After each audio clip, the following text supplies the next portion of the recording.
Acting Chief Daniel Frischkorn, Lieutenant Richard Poole, the Town of Bladensburg's Mayor Takesha James, Good morning, guys. Council Member Kalisha Dixon. By the way, this is a story, a really messed up story out of Maryland. I posted it on the Clips channel late night one night, and some car hit 11 people. 11 people. They were having a birthday party. Dawson and the Bladensburg Fire Department Chief Dave Sumner. Acting Frischkorn will provide an update on the incident, and we will take a few questions afterwards. What's up? Good morning. Good morning.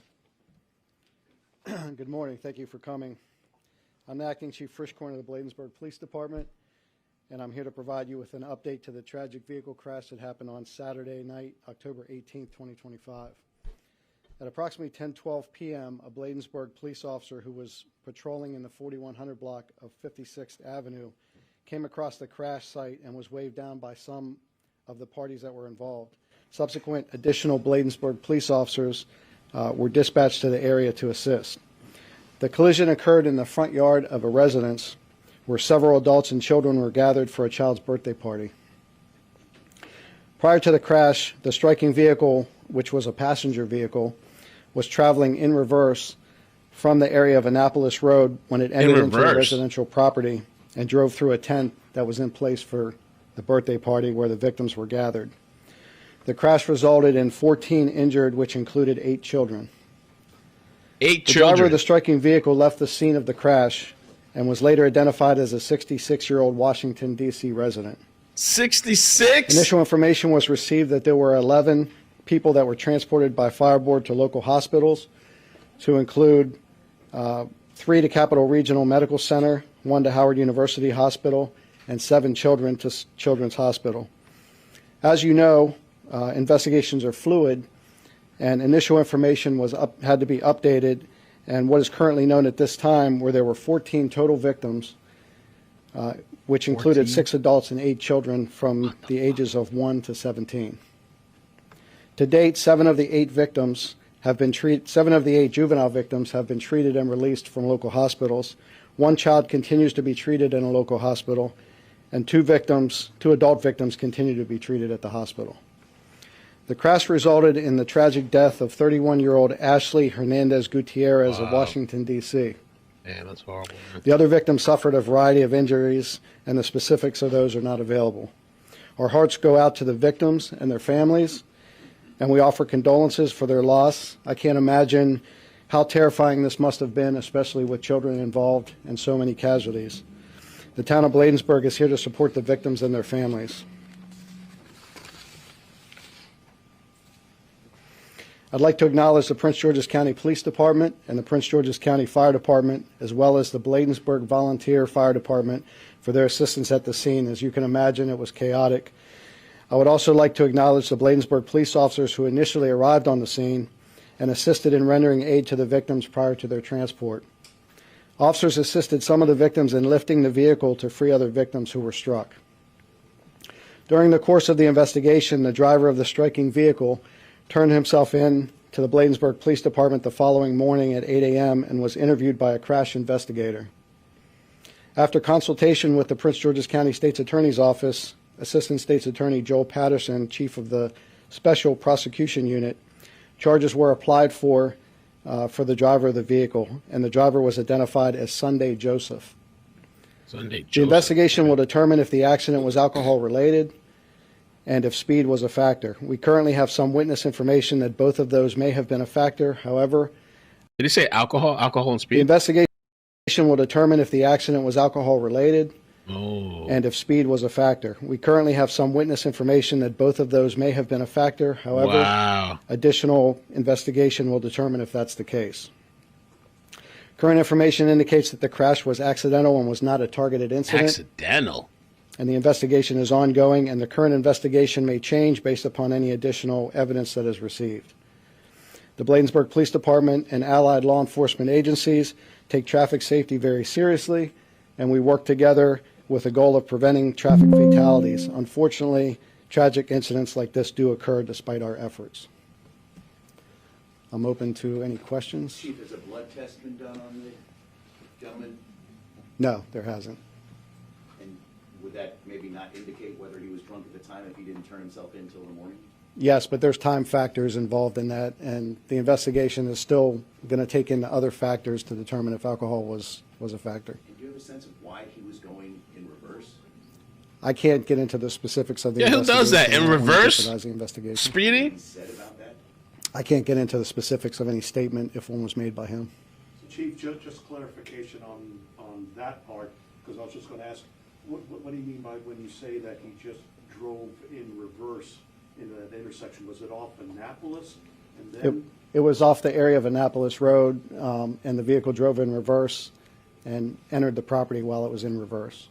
Chief, can you say where this individual was prior to the incident, where he was coming from, and what kind of reason would there be to be driving in reverse through that area? In reverse. We do yeah. have What- information that we obtained from him, but again, I don't want to jeopardize the investigation, so I can't divulge that information. What charges is he facing at this point? I don't have the information on the charges, but we'll update you once they're issued.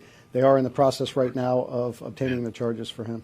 And where is he right now? We have made contact with him today, and he's been cooperative so far in the investigation, so hopefully once the charges are issued, I would hope that he continues to be cooperative and turn himself in. And Chief, some people out there this morning were saying that people use that 56th Avenue as a cut through and drive fairly fast through there. Have you any kind of record of tickets that have been issued or the history of that particular stretch? I don't have any information on that, but that's something that we could look into and take whatever enforcement action. We do take enforcement action throughout the town to make sure that we address speeders. Chief, just to confirm, so the driver at this point is not in custody? He is not in custody. He's not in custody. He's still not in custody? So I guess- Yo! And then he brought into custody? Hold on. They know the guy's name. He's 60. What did it say? He's 66 years old. Still has not been caught. Hit. They updated the numbers. Hit 14 people at a birthday party. And I believe they said 8 kids. And somebody's dead. Wow. do you have his car at this point? We have the vehicle, yes. You have the vehicle? That's it. That's in our custody, and that's part of the investigation. That these type of investigations can be lengthy, and there's a lot of additional investigation that needs to be done as far as interviewing. You know, there's a lot of witnesses, there's a lot of statements, there's other physical evidence that will be looked at. So these things tend to take time, and that's why sometimes arrests aren't made immediately on the scene, because we want to ensure that the information that we have supports the probable cause and supports a good prosecution. We want a good case. Do you have any, like, I guess, acknowledgments, any evidence that he was at like a business where there was alcohol being consumed at this point, or? I can't speak to that, but that's one of the items that will be looked into as part of the course of the investigation. And What's Chief, the car just number? just to be sure, Sunday Joseph is his name. Sunday Joseph, yes. Was the car owner the name of the driver? The vehicle was registered to the driver. What was Do you some have of an the, estimate of how many people were at the birthday party that night? I do not. When talking to witnesses, what was their first response when this happened? Reaction? Well, the witnesses, you know, of course, it was a chaotic scene, and there were victims strewn on the ground. And the officer was there very quickly because he was waved down and observed the aftermath of the accident. So they were assisting in lifting up the vehicle because there were some victims that were under the vehicle. And then, so the officers were on scene while he was still there, and then he drove off. Is that No, he was gone prior to our officer's arrival. Did he just run out of the vehicle and leave that way then, or? He left the scene on foot. Okay. And was he alone in the car, as far as you know? Sorry. I'm sorry, as far as we know, he was. He was the only one in that car? Yes, as far as we know. That could change based on the investigation. Even though there's a lot of cameras in the area, was this incident captured on camera? And is there footage that's assisting with the investigation in terms of speed and everything else? There is footage that's assisting with the investigation. I can't speak on what cameras we have. That's also during the course of the investigation, they'll be looking at any of the cameras in the area. And you mentioned the car was going in reverse. How fast in reverse was it going at this point? We don't have an estimate of the speed at this time. That's something that will be looked into during the course of the investigation. And Chief, how unusual is it for an accident of this magnitude to be caused by someone driving in reverse? I don't know if I've ever heard that. Yes, I've been in law enforcement for 38 years, and this is very unusual, especially with the amount of casualties that were involved in this particular incident. Do you have you have any more information to give us about the driver, whether you've had a history of reckless driving, mental health issues, anything like that? From the information that I have, there is no history of major traffic violations. Was there any indication that he had any kind of medical emergency or anything like that? We have no information to indicate that. Can you spell his name so we have it properly? Yes, his first name is Sunday, Sunday, Sunday. and his last name is Joseph, Joseph. Sunday Joseph. James, what do you feel the residents of your city? We're going to have Mayor James come make a statement at this time. Gotta cut it off. Cut it off. Thank you, PIO Officer Green. Good morning, everyone, and thank you for that question. I appreciate you being here because, as you can imagine, the town of Bladensburg community is just heartbroken over this accident that occurred on Saturday night. And while I can't comment on the ongoing investigation, I do want to take this moment to recognize and thank the Bladensburg Police Department, particularly the officers who responded Saturday night and jumped into immediate action. I also want to acknowledge and thank the Bladensburg Volunteer Fire Department, who also provided a swift response. Both of these agencies aided the victims, and then our police department, as was stated earlier, was able to start pursuing the person responsible for this tragedy. I'm also deeply grateful to the Prince George's County Department, and thank you, Acting Fire Chief Michaelitis, for being here with us this morning. And want to also give acknowledgments and thanks to the Prince George's County Police Department for their support. We've also benefited from consultation from the Prince George's County State's Attorney's Office and appreciate their collaboration on this investigation as well. On behalf of the Town Council, I simply want to extend our deepest condolences to the family of Ashley Hernandez Gutierrez. Please know that the Town of Bladensburg is fully committed to ensuring that the individual responsible is held accountable to the fullest extent of the law. To the victims who are still recovering, our thoughts and prayers are with you. We wish you strength, comfort, and complete healing, not only from your physical injuries, but also from the emotional pain that accompanies such a traumatic experience. The town of Bladensburg stands with you, and we will continue to offer our support as you recover from this unimaginable incident. And with that, I want to turn it over to Acting Chief Michaelitis in case you want to make any remarks. Thank you, Mayor James, for that. Good morning, everyone. On behalf of the Prince George's County Fire EMS Department, our deepest condolences go out to the Gutierrez family. We are glad to hear that many of the patients transported that evening have been released from the hospital. The Prince George's County Fire EMS Department will continue to work with Bladensburg Police Department to assist with their ongoing investigation, all of those affected by this tragedy. Thank you.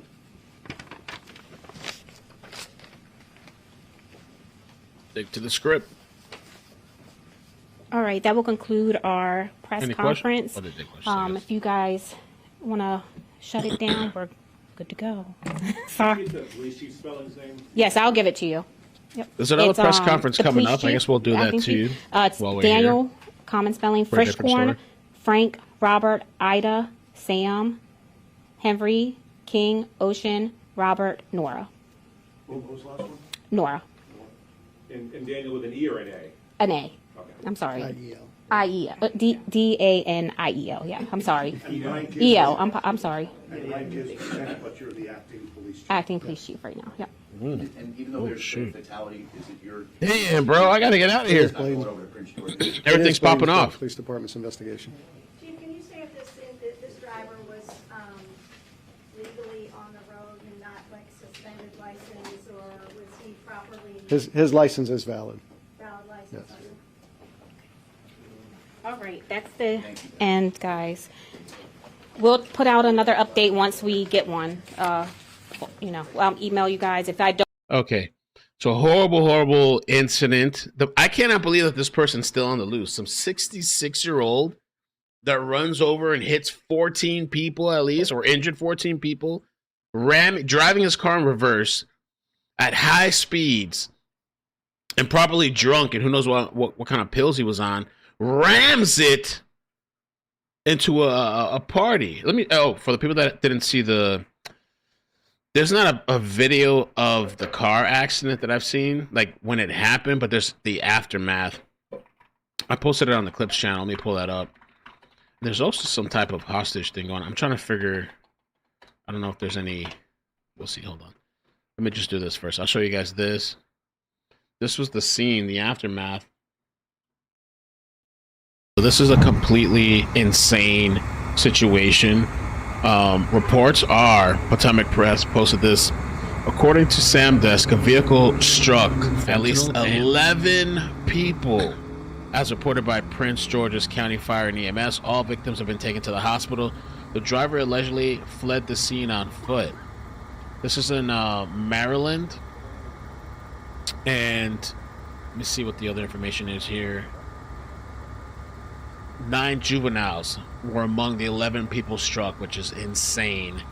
This happened in Bladensburg, Maryland, and they're responding to this major incident after a driver struck 10 or 11 individuals, 5 adults, 5 juveniles.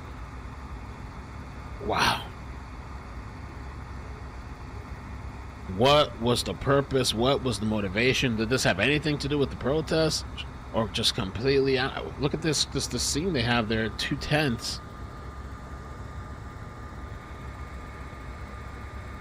Alright guys, I'm trying to find something out here. Give me 1 second. Various incidents going over Bladensburg, adults and kids were struck by an individual who drove into a tent full of people for unknown reasons. Oh, drove into a tent. Maybe that's what those tents are right there. Drove into a tent. At the time, I didn't know it was a birthday party. Holy crap. You're not safe anywhere, not even in front of your house. Like, there's not really any videos besides... I wonder if that's the vehicle right there. Like, did this person... I'm not sure. I'm sure we're going to hear more about this in the morning. Let me see if AZ has anything else on this. No, I guess that's it. Pretty insane. I just wanted to get that before going to bed tonight. And, okay. So we got that in. There's also about to be a press conference. Turned himself in, though. Oh, they said, wait, he turned himself in? You talking about the guy that hit all these people? I thought they said he wasn't caught. Maybe I wasn't listening.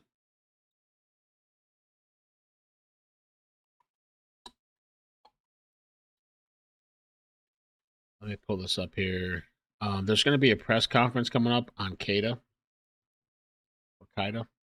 Scott. The woman that was being stalked.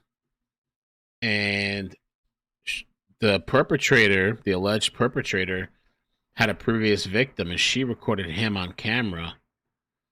And it was really weird and creepy. And so they found her body the other day, this weekend.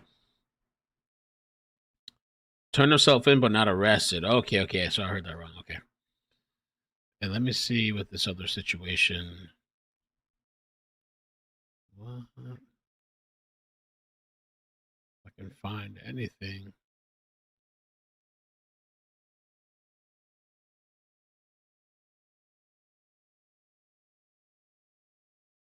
Nothing. It's got to be somebody, something. I'm have to check citizens.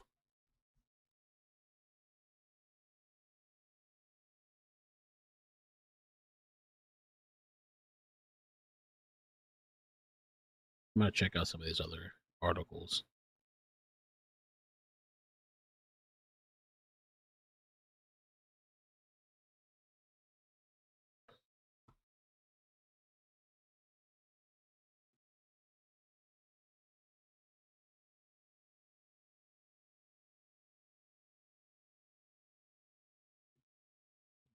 Let's see.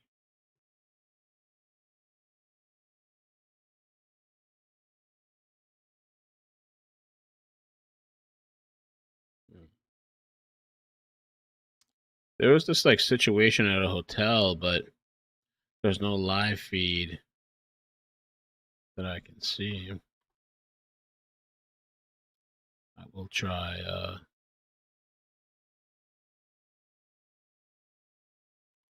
I'll try citizens.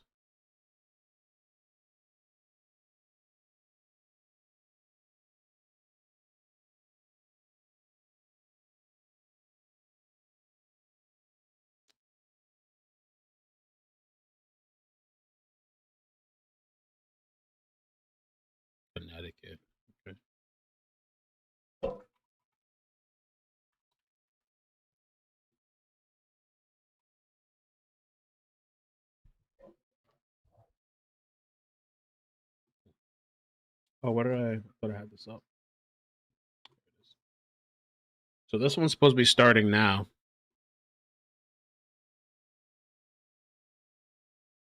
Let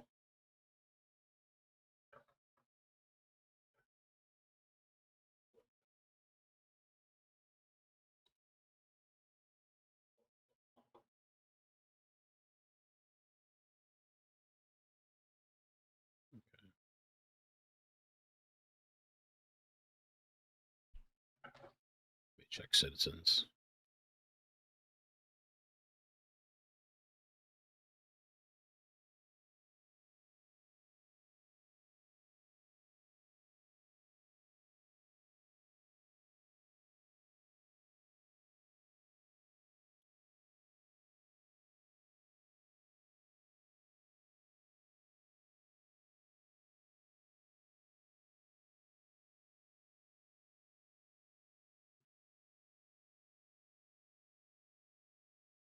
Interesting. The Broadcastify. The scanner app is down. Let me go to the website. Philadelphia Police. What's going on over there?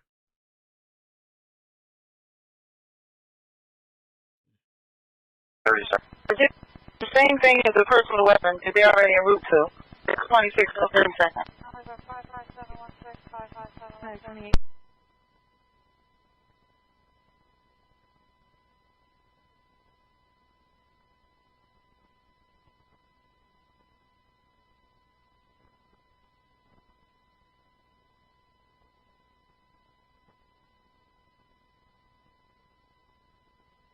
It's very powerful.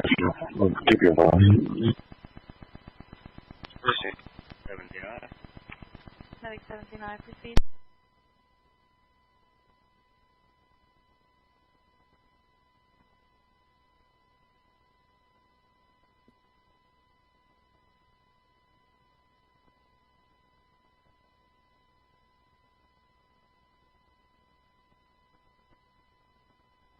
Oh, they updated the Citizens app.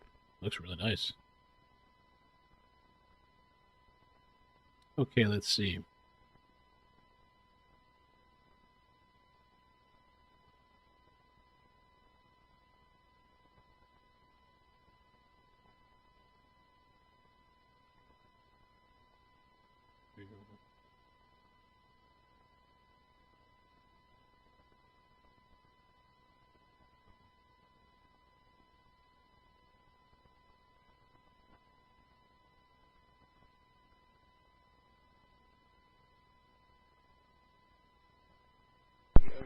That should be cool. Slow it down. Nothing.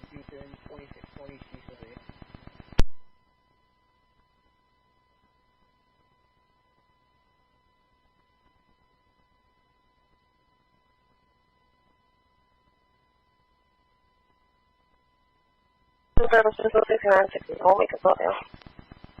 Numbers are 789.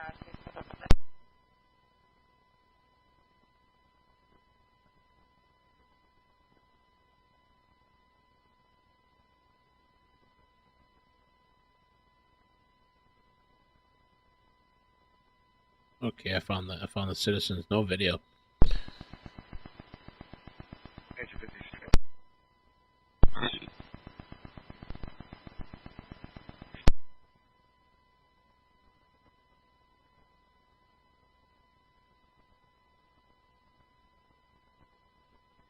Both 31.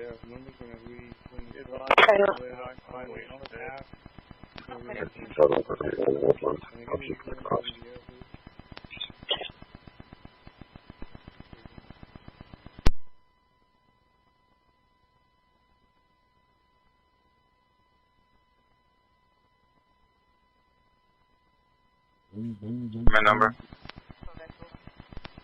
We don't get him, Sean. Can you get a call back?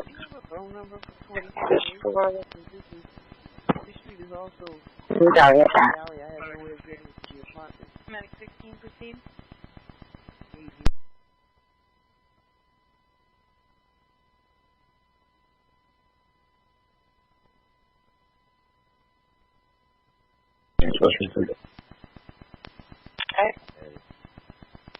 Yeah. 54. Medic 54B, proceed.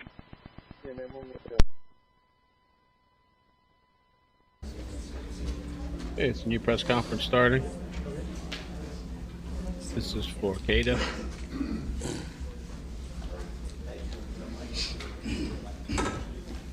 They let go of the previous killer and abductor, like the same killer, but there was a previous victim. They let him go, and so he went on to kill again.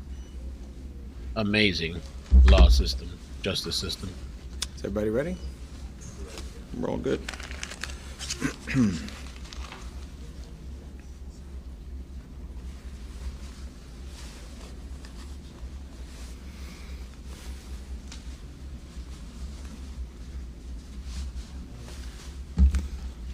Thank you all for being here.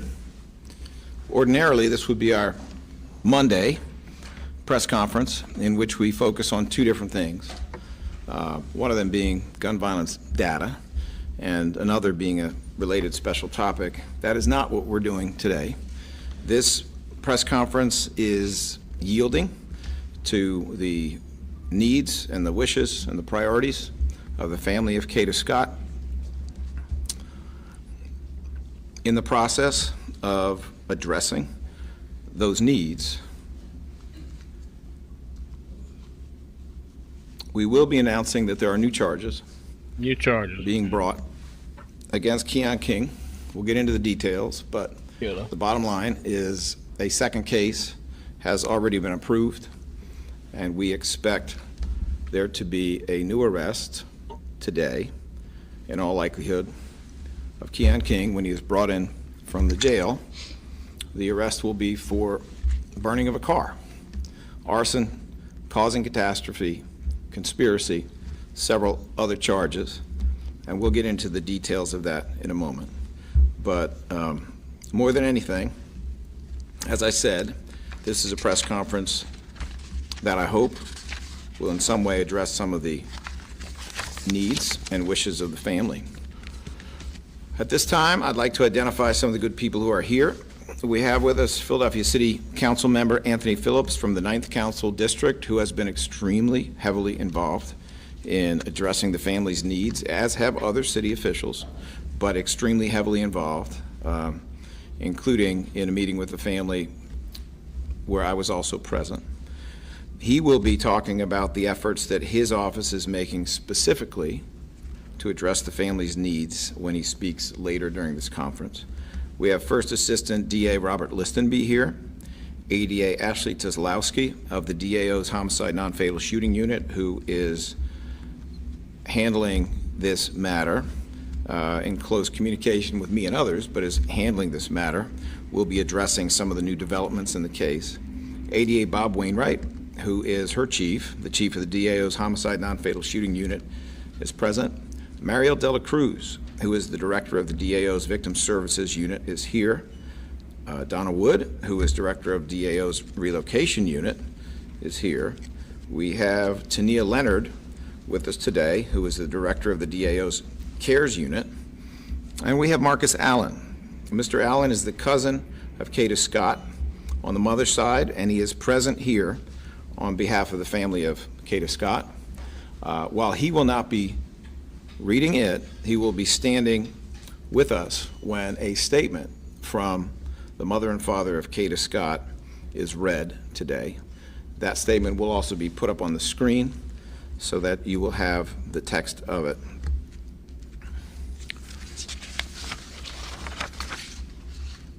Over the last several weeks, Mayor Sherelle Parker, the Philadelphia Police Department, the Philadelphia DA's office, elected local officials as well as faith leaders and community leaders have been showing acts of kindness, support, advocacy, prayer for Kata Scott's family. Yesterday, I had the chance to visit Kata Scott's mother, father, sister, uncle, and cousins, along with Philadelphia City Council member Anthony Phillips and some other members of our team, to speak to them, to listen to and to access their current needs, to explore how the DAO can assist them and walk with them through this horrific and difficult journey, to express our condolences to them in person, and to offer resources through our external engagement operations, which include our Victim Services Unit and our CARES Unit.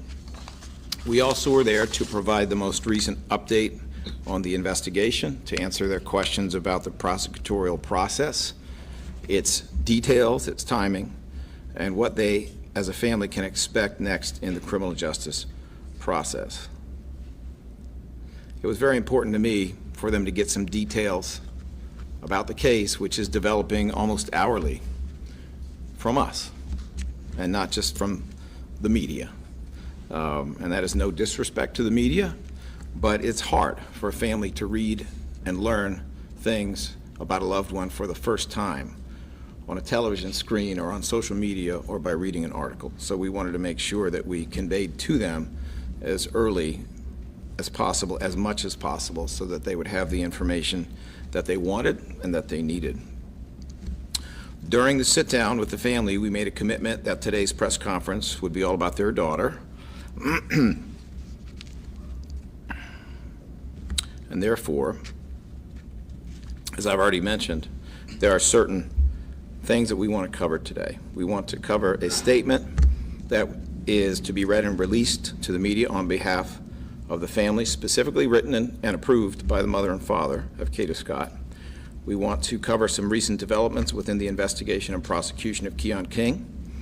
We want to continue our request for the community's assistance, tips, and information that would help the investigation and strengthen the prosecution against defendant Keon King.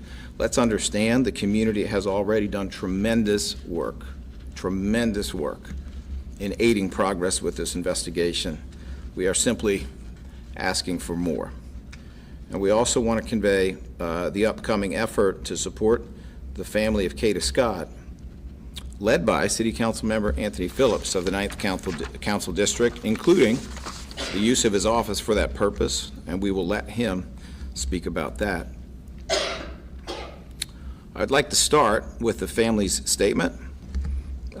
Tania Leonard, who is the director of the DAO's CARES Unit, and Mariel Dela Cruz, Jessica Serrano, Victim Witness Coordinator, will stand with Tania, is going to read that statement on behalf of the family. Standing with them, of course, will be Mr. Marcus Allen. Although he will not be speaking today, he will be here at their request and as their presence in this moment. You should know that Tania, who was present when Councilmember Phillips and I spoke to the family, will be working collaboratively with them and with our internal and external victim advocates to prioritize critical, necessary services to support the family and communities that are impacted by this horrific killing.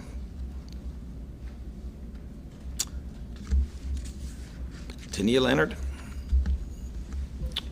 and friends.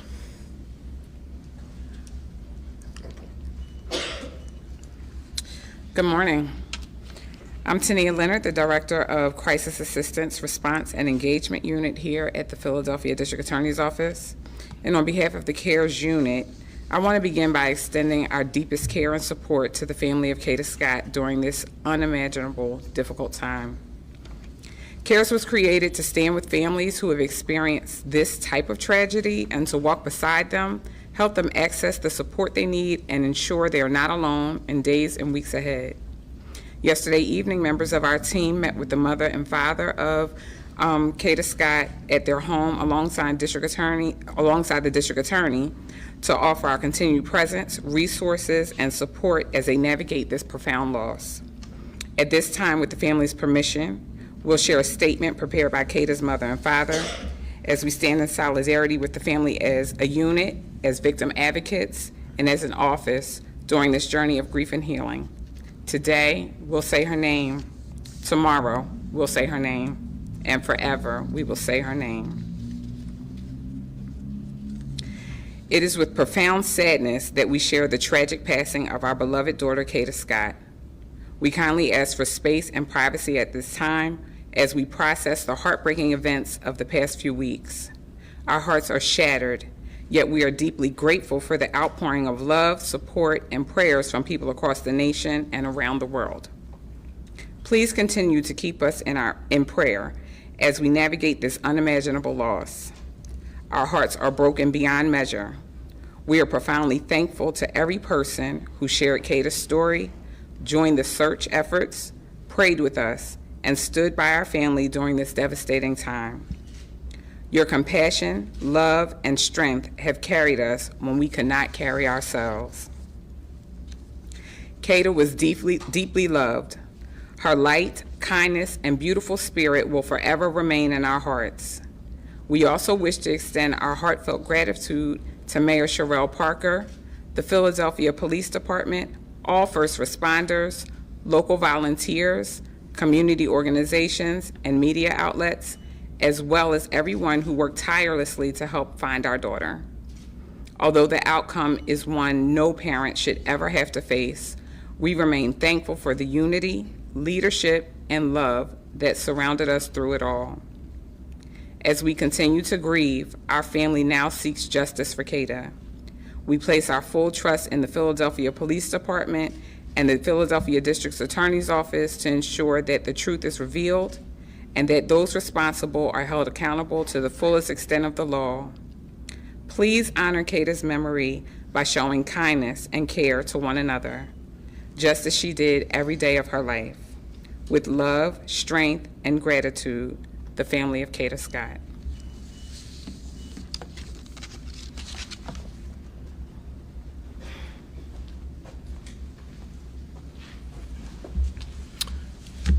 Thank you, Tania Leonard. Ashley Teslowski will be, at this time, lead counsel in the prosecution of Keon King and has been working tirelessly on every aspect of the case, including obtaining a warrant that contains additional charges. Those charges include arson, causing catastrophe, conspiracy, unauthorized use of an automobile, receiving stolen property, reckless endangerment of another person, tampering with evidence. We are not done, but this is a significant development in the prosecution itself, and obviously there have been other developments already reported over the weekend in the case. It is my pleasure to call forward Ashley Teslowski, who does about as good a job as anyone I've ever seen. Thank you. As of last night, our office approved charges, as the DA just said, of arson, causing catastrophe, conspiracy, unauthorized use of an automobile, tampering with evidence, recklessly endangering another person, and receipt of stolen property. Those charges are in reference to the burning of a vehicle. That vehicle is a 2008 black Hyundai Accent. That vehicle first entered our radar last week. Investigators received a tip that there was a vehicle burning and that that vehicle had some connection to this case. At the time last week, when investigators went to the location where the vehicle was burned, that vehicle was no longer there. It had already been towed, compacted, and was in a junkyard. This weekend, we recovered additional evidence, including video evidence that confirms that this vehicle, we believe, is the vehicle that Mr. Keon King used to move Ms. Scott.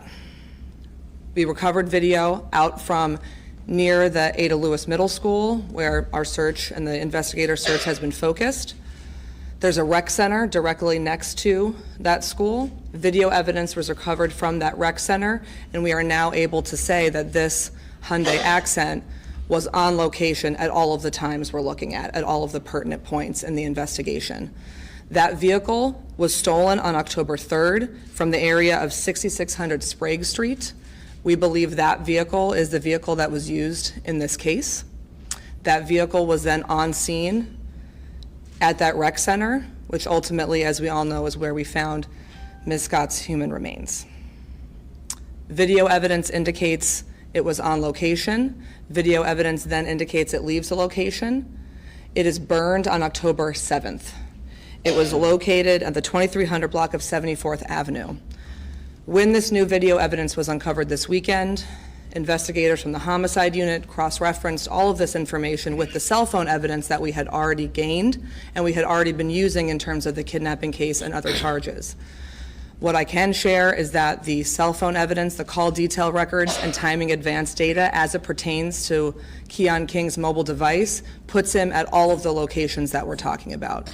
It's on scene when the Hyundai Accent is there at the recreation center. It is on scene when the vehicle is burned. Based on that, last night I approved those charges, and as the DA said, we should have more information in terms of bail and a preliminary hearing date. Y'all gonna let him bail out again like last time? Hopefully this afternoon or certainly by tomorrow. Almost immediately bail out like last time? What's the bail gonna be this time? I feel like all these charges are just to try to atone. Oh yeah, we're trying to do a burn car, this and that. They failed the first time. This lady didn't need to be murdered and killed. Thank you, Ashley. Appreciate those details. What else do I have to say? Just I don't want to hear what reminder people have to say. to those in the public who have been so helpful. I think you just heard Ashley Tislowski talking about the fact that this burning automobile was connected to this case. Well, we appreciate in you part finally due doing to a your tip job. You didn't do it from the the first public. time. I'm not kidding when I say that the public has played an enormous role here. I would ask residents of Philadelphia to continue reaching out with tips and information to seek justice for the family of Kata Scott and to allow us to have all the facts so we can justly and vigorously this is a crazy day. Keon King and any I'm gonna other have to do this people when I get back. who may have been involved with his activity. We're gonna have to cover something Philadelphia else. Police I have to go to my Department mother's for a little can bit, accept this information at 215-686-TIPS. In other words, 215-686-TIPS. You could also call the DA's office at 215-686-8000, and we will make sure that your information is considered as an aspect of this investigation. It is now my pleasure to introduce Philadelphia City Council member Anthony Phillips of the 9th Council District, who has been on this, along with other city officials, to include Mayor Sherrell Parker, Police Commissioner Kevin Bethel, Council President Kenyatta Johnson, faith leaders, members of the faith community. Councilmember Phillips has been there from the start, and he has more to do.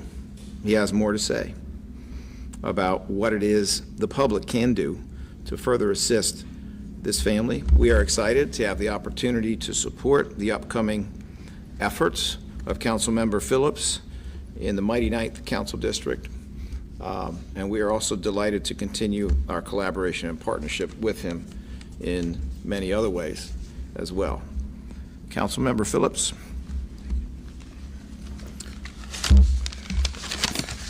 Good morning.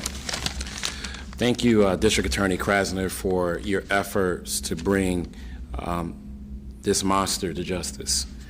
I'm not here to talk about the monster.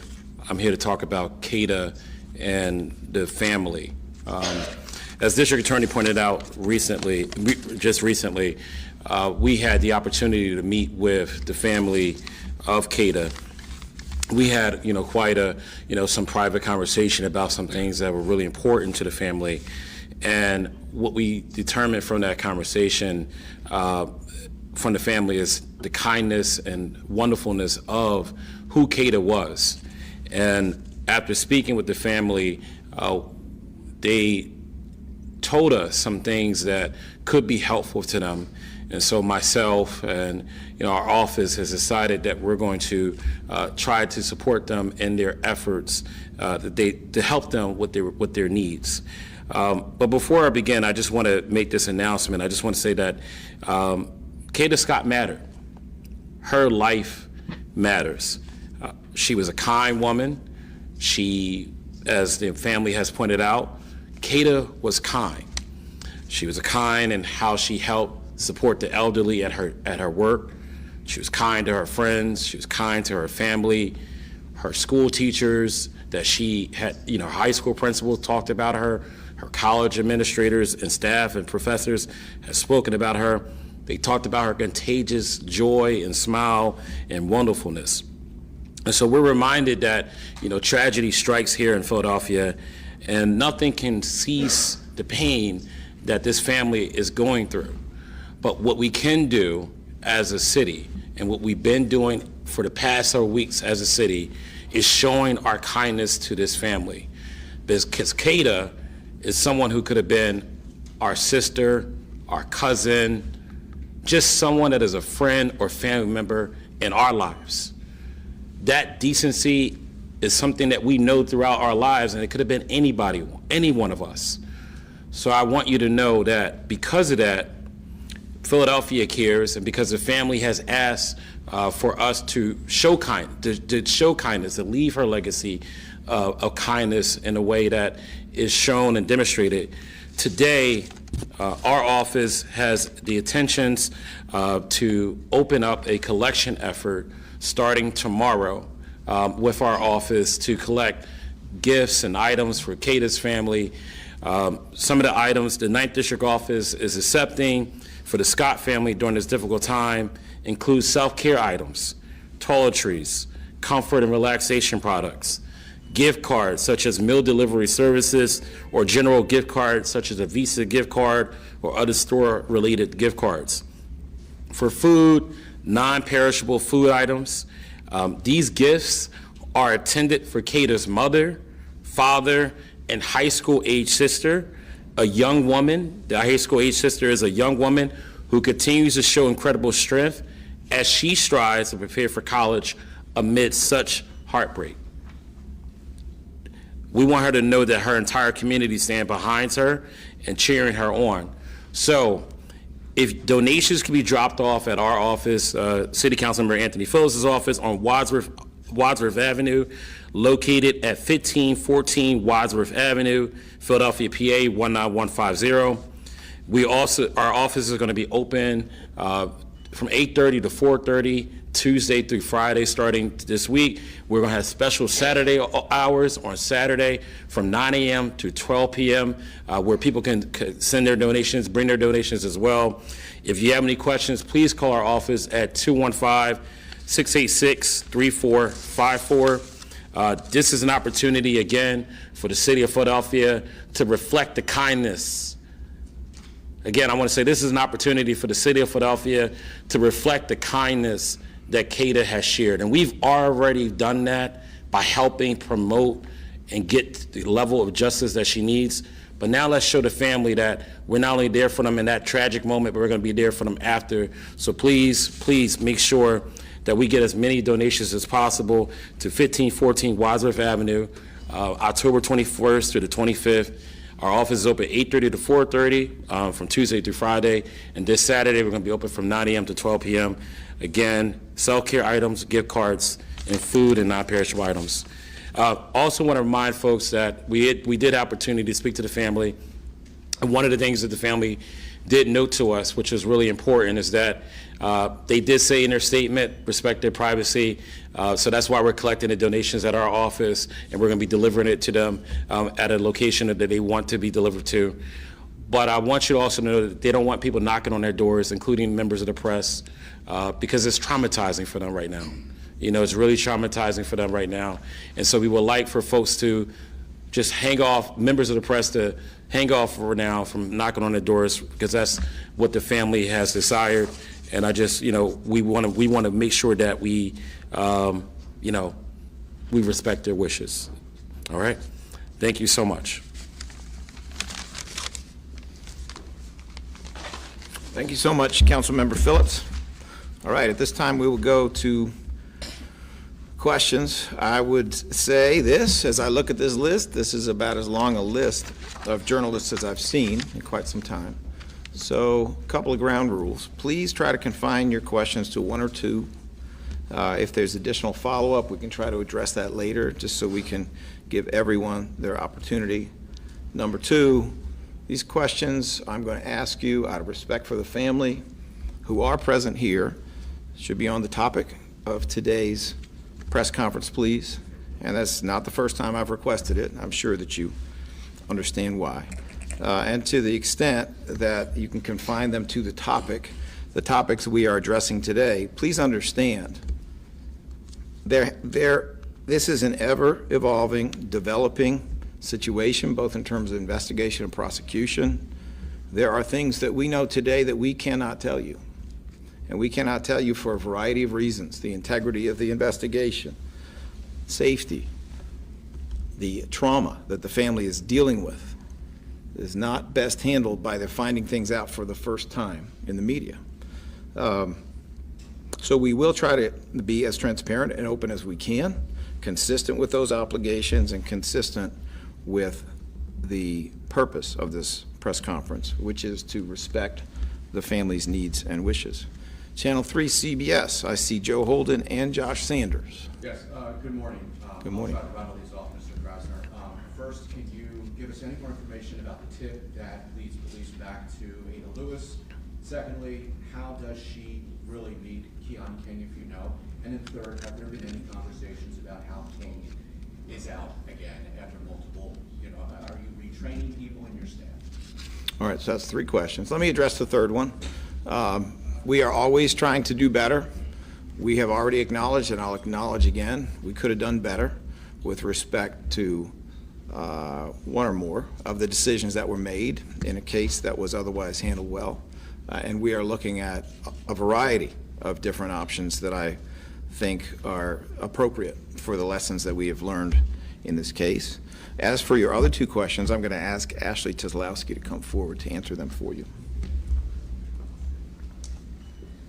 So in terms of your first question about the tip, what I can share is that obviously initially we received a tip to go to a meeting last week. We received a tip to go to the Ada Lewis Middle School. Investigators went, did a thorough search. Essentially what the new tip was this weekend was go back. It was go back, she's there, look again, and they did give more specific details in terms of where to look. And ultimately that is what led us to her. Text, email, can you say how? I'm not going to say how. Obviously, we are investigating the tip, and we'll continue to do that, but the tip was more specific than the first. It was very specific to go back, and it was more specific in terms of where to look, and that is what the police did. And I'm sorry, your second question was? How do they know each other? I'm still not going to comment on that. It's something that is actively being investigated. Obviously, they knew each other to some extent. We believe in terms of maybe there was some cell phone communication, obviously. But other than that, I'm not going to comment in terms of how they know each other. That's something that's still, or where they met or how long they knew each other, because that is something that's still being investigated.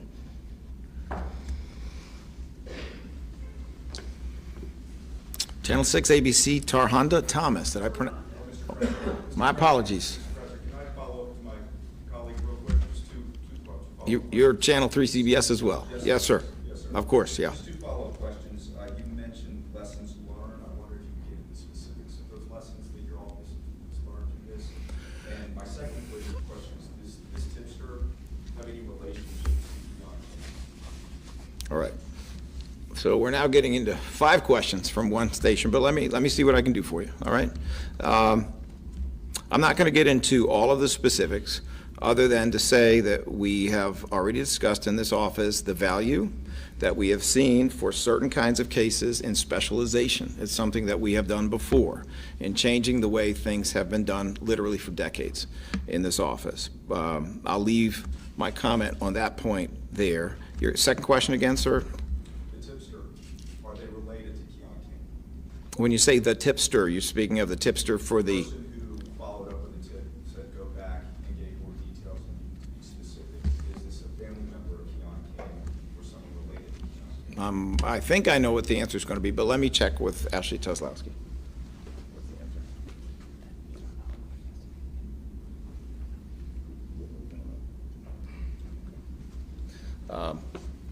Well, that answer is a little different than I expected. The answer is we don't know, and we are investigating it at this time. All right. Taronda, I apologize for mispronouncing. I want to make sure a point of clarification. Has the medical examiner officially confirmed that this is Kayla Scott, made that positive identification? And then my second question is, going back to the case in January related to this, who withdrew the charges? Was it something that the PA's office did, the judge? Make that clarification. So as for your first question, it has been confirmed that these are the human remains of Kayla Scott, and that has been confirmed by DNA. I believe that's also been reported. There was some erroneous reporting that it was quick DNA. It was actually not quick DNA. It was the regular DNA. So that is resolved. And I'm sorry, your second question? The second question was about the withdrawal of the charges with the January case. Who decided to withdraw those cases? Was it something done by the judge, the district attorney's office? And just as it relates to the witness not showing up, would it have been sufficient if that witness, for instance, gave a statement to police that was on video? Was that something that was there and not able to be used? So Ms. Thomas, this is something we addressed previously. I'll go over it again in summary form. But this is a situation in which there were actually two witnesses. There was a complainant. There was an eyewitness. There were good efforts to have the case prepared, to contact them, to speak to them. There were good efforts to subpoena them. Nothing is perfect in this life, but that was all handled well. The case was marked must be tried by a judge at the first listing when these witnesses did not appear. Neither one of them That's what it is. These people trying to cover either one of themselves. these two listings. That is a judicial decision. It is Blame not the our witness. decision.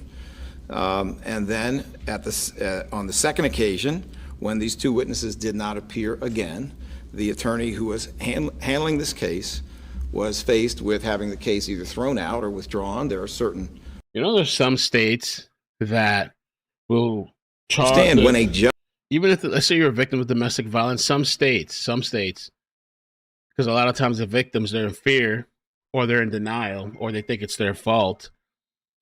There's states out there that are like, you know what, we don't care. We're still going to charge your ass. We have evidence.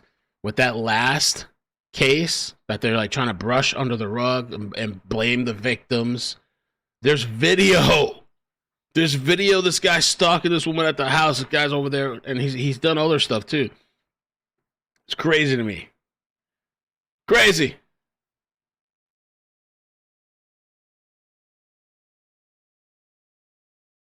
Crazy. And now they're over here because they know how bad this shit looks. People are so fed up and tired of these people's bullshit that they keep letting these criminals go. Now they're trying to cover it up and, whatever.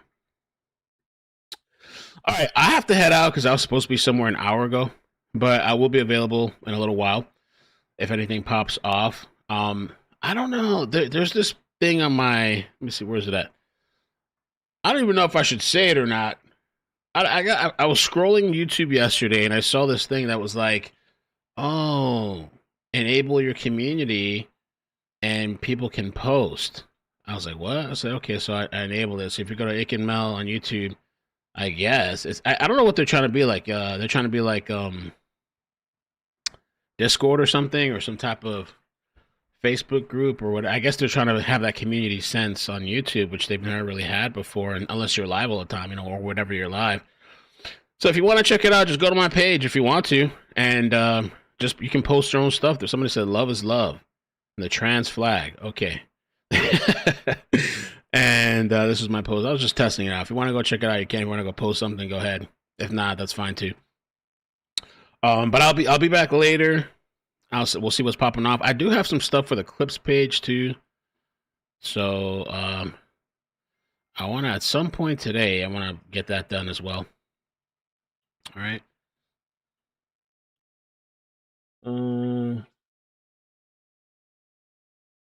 What's crazy? Oh, I don't know. I wasn't here, Mike. Let's see that.